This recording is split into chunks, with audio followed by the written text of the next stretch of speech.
Two children just 5 and 6 years old are clinging to life after they were shot at an elementary school. Photos from the religious school in California show a blue tarp covering what appears to be the gunman's body after he shot two boys, then turned the gun on himself.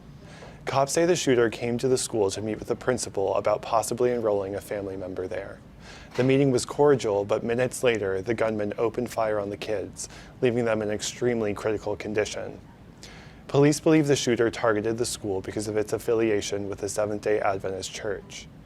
They're now looking into whether the meeting with the principal was a ruse. Both boys, 1-5, 1-6, both attended the school and were in kindergarten. Those two children were transported to local hospitals.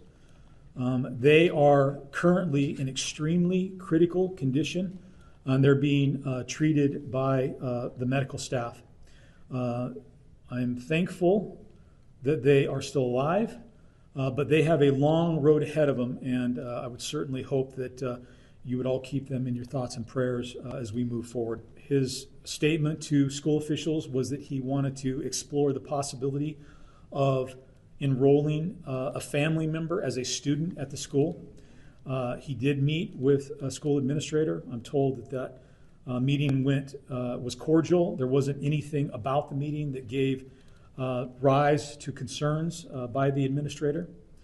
And at this point, we're trying to determine the veracity of that statement as to whether or not he actually was there to enroll or talk about enrolling a student, or if that was instead a ruse to get onto the campus.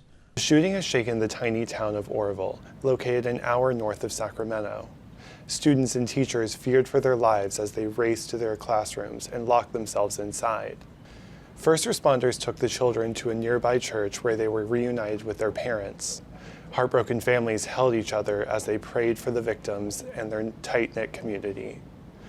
Local officials have reached out to the FBI for help with their investigation. They haven't found anything that ties the gunman to the school and are looking into whether the shooting was a hate crime. Requested the assistance of the Federal Bureau of Investigation.